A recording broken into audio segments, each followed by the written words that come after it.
When I first met Mr. Shoaff, he suggested that I start meeting with some of the other people in the community just to keep in touch, right? Meet with the lawyer, meet with the banker, meet with somebody else. I got a little group started. We met Tuesday morning for breakfast, right? Two of us got together and we invited the third one, and the three of us invited the fourth one, and the four of us invited the fifth one. And first thing you know, we had this little group together, and we had breakfast every Tuesday morning, and we exchanged ideas about what was going on in various businesses and various other people's backgrounds, right? What's happening with you? What's going on in your business? How do you find things happening? Be a little more community conscious. When you walk into the cleaners, you just chat a little while, right? Just be a little more community minded. Now, some of the guys belong to service clubs, and that's helpful. That's helpful. Just this exchange of ideas, this exchange of awarenesses, what's going on in the community. And also in this community are schools. Some parents never take the time to go visit with the teachers that are teaching their children. They just let that slide and sort of take it for granted that everything's going on okay there. But just don't let that be one of the things you take for granted. You know, go visit the teachers, find out what's being taught, find out what's going on in the community. Okay, that's another part to point up on communication. Now this one, of course, in your work world, that one is terribly important because that's where your income is going to come from. How to communicate with people on the job.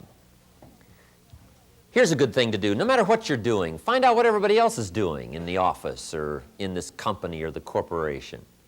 If you're in sales, find out what's going on in administration. If you're administration, find out what's going on in sales. Okay. If you're a secretary, you're just not interested in being a secretary. Ask other people about their job and what they do and what's happening so that you get this better communication going on in your work world. People of other businesses, here's a good phrase to remember. You cannot succeed by yourself. We've all got to be more aware of what's happening around us and what's going on. Boy, it's easy to take everybody and everything for granted. So easy. We pick up the salt in the morning, casually salt our eggs, never give it a thought where the salt came from. Who mined it? On whose back did it ride when it came out of the salt mines? Who packaged it? Who shipped it? Right? Who sold it? How did it get here so conveniently? We take so many things for granted, so many conveniences we have, and there's a whole string of people involved in our comfort and our safety and our success.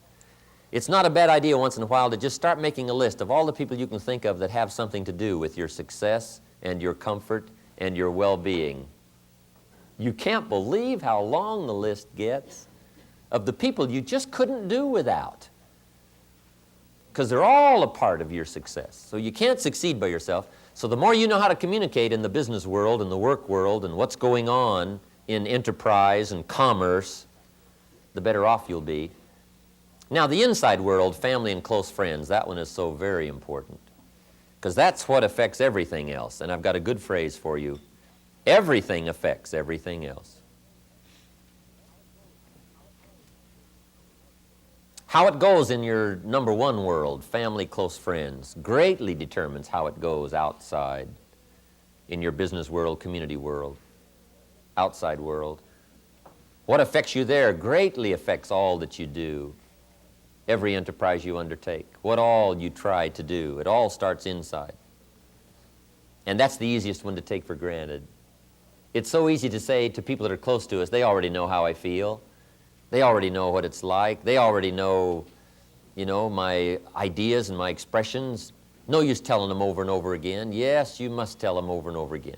Don't fail to communicate here because this really affects you. Now let me give you one more key on this.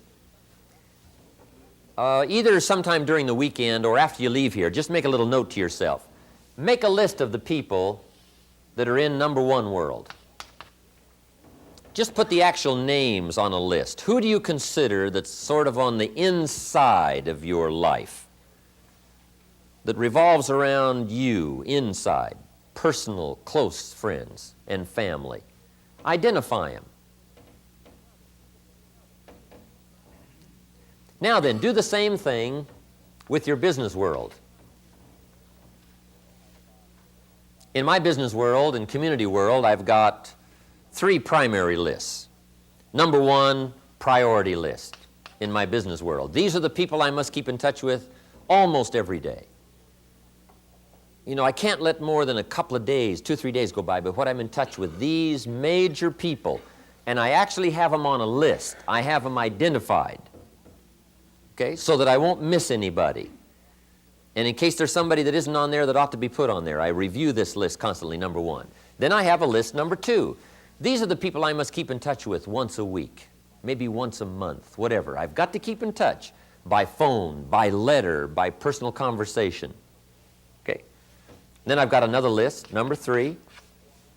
Occasionally, every once in a while, I've got to hear from, I've got to talk to, I've got to go see, I've got to write to, this list.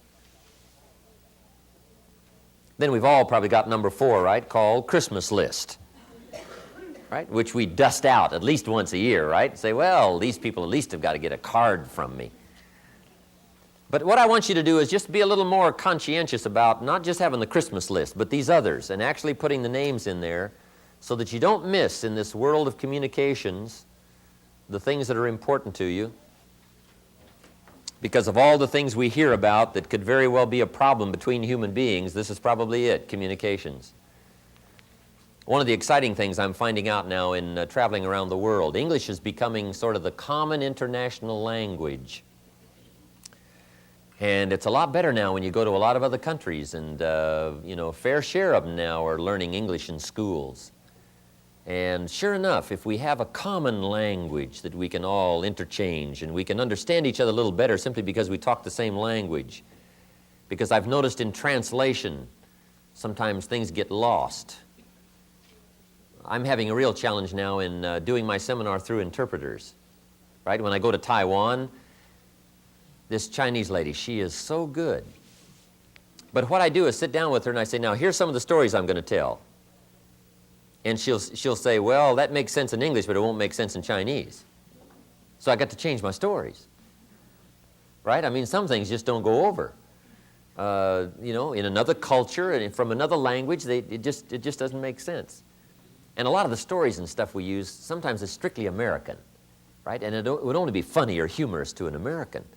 So it's very interesting how to communicate, how to make sure we understand each other. So when I tell the interpreter, the translator, here's the story. She says, well, that doesn't make sense. I say, well, here's what I'm trying to get across. And she'll say, well, tell the story this way. I say, okay, fine.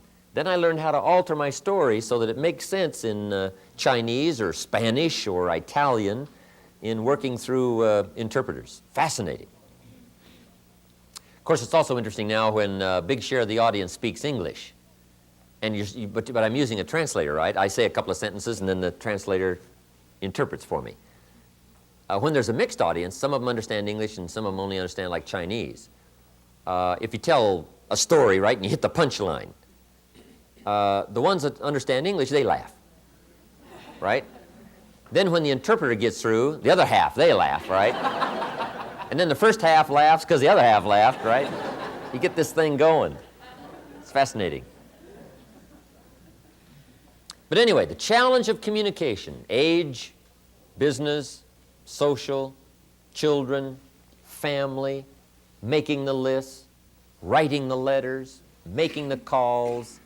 Just make sure from now on, after this weekend, you spend a little more time fine-tuning your communication, your ability to communicate, and then setting up the priorities of communication. Make sure that the important people don't get left out of your communication process. Okay. This whole thing will start to fit together better.